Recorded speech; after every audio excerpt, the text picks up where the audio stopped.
आता कुडीमुळे मावा वाटतो याच्याकरता आपण जैविकचे चांगले सिप्रेस असेल, फोकस बायोटेकचं फायटर असेल, आपण ते मारणं आज गरजेचं झालेलं आहे. आज आपण फोकस बायोटेकचे फायटरची आपण एक फवारणी घेतलेली आहे. 100% शीटच्या कांद्यावर त्याचे छान एकदम रिझल्ट आहे. तर आपण कोणत्या कंपनीचं मार्केटिंग नाही करीत. तर भाऊ तुमचं काय म्हणणं आहे याच्याबद्दल? आता तुम्ही शीट बघितलं भाऊ. नाही मस्त क्वालिटी त्याच्यावली. आणि ते लागवडीचं पण तुम्ही ते लोक 4x4 लावित्यात, तुम्ही ते त्याचं अंतर कमी करून सनी म्हणजे उत्पन्न वाढीसाठी तुम्ही ते योग्य मार्गदर्शन केलं समजा. आणि हे बघा शेतकरी मित्रांनो, आपल्याला काही पेस्टिसाईडवाले येतील, काही सांगतील बा आपण तुम्हाला इतकी अशी फवारणी करणे, आपण ते नाही घालता. आपलं योग्य खर्च कमी करणं आहे आज. आणि जो एखादा चांगला सीडमध्ये शीड घेत असेल कांद्याचं, त्या शेतकऱ्याचं आपलं नियोजन घेणं गरजेचं झालेलं आहे दादा. बरोबर ना. आणि आज ॲक्च्युली काय झालेलं आहे, आज शेती भरपूर काही पुरती, पण आज शेतकऱ्याच्या मुलाला मुली देण्यास थोडं लोक घाबरतात. आज बऱ्याच ठिकाणी आपण बघितलं, आपण शेतीमध्ये काम किती घंटे करतो? फक्त 5 ते 6 घंटे करतो आहे. आणि ड्युटीवाल्याचा काही आता ड्युटी करून त्याची रिटायरमेंट झाली, ते शेती करतात. आणि आपला एखादा शेतकरीच आज शेतकऱ्याच्या मुलाला मुलगी देत नाही. कारण का देत नाही? त्याचं घर आहे का? त्याचं घर सिटीत आहे का? तो काही चिटकेल आहे का? अरे तुम्ही ते ना काही चिरू. आता तुम्ही शेतकऱ्याच्या मुलाचं हे विचारा बा, त्याच्या वावरात ठिबक आहे का? तो कोणत्या आधुनिक पद्धतीने शेती करतो का? त्याच्याकडे गाई किती आहे? अरे आपण हा विचार करा ना. आपण काय म्हणतो, नाही आता मला एक मुलगा आणि मुलगी, मी काय म्हणतो माझी मुलगी आता शेतीमध्ये दिली गेली पाहिजे.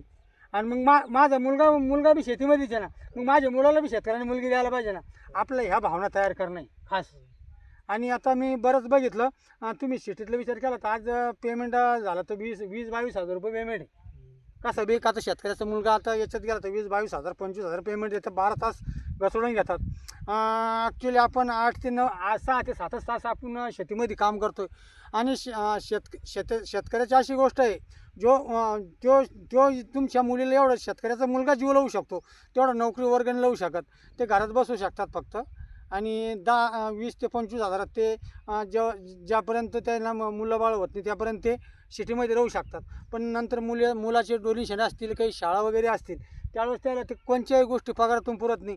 आता काही लोक 40, 50, 60 हजार पेमेंट कमीत असताना ज्यावेळेस रिटायरमेंट होती ते गावाकडे आता काय म्हणतं ते, नाही बाबा शेती आपली आहे, शेती चांगली आहे. आपण शेती नियोजन बदल कधी केली तर 100% आपण यशस्वी होतो आहे. आणि आपण शेतकऱ्याच्याच मुलाला मुली देण्याचा प्रयत्न करा. यो काळ 100% थोड्या दिवसात येणार आहे बा. विचार करायचा. आता काय म्हणतो, नाही काही चिटकेल आहे का? आणि मग जमीन बी आहे का? अरे आपण शेतकऱ्याच्या मुलाला मुलगी देत नाही तर मग इतर हे ना करून तुम्ही शेतकऱ्याच्या मुलाला तुम्ही पहिलं प्राधान्य द्या. 100% आता शेतीचे दिवस आलेले आहे. आता बरेच टेक्नॉलॉजी आलेली आहे. तरी आपण मित्रांनो, आता एक आपण सांगितलं आपलं कधी रोट्याचं कांद्याचं शिडा असेल तर आपण 3.5 करून फुफाटा याच्यावर कांद्याच्या पाथीवर उडणार नाही याची आपल्याला दक्षता घेणं आहे. कारण आपण कधी फुफाटा जास्त उडत असेल, आपलं हवेटाचा एखादा शीटचा प्लॉट असेल तर आपण 100% आपण हे करून घ्यायचं. आणि नियोजन जवळजवळ जैविकच बुरशीनाशकचं आपण हे करायची. कारण 100% तुमचं बी 100% फुले वगैरे पाडणार नाही, तुम्हाला मी गॅरंटी देतो. शेतकरी मित्रांनो, काही अडचण आली तर 100% आपल्या चॅनलवर तुम्ही कमेंट करू शकता. धन्यवाद शेतकरी मित्रांनो.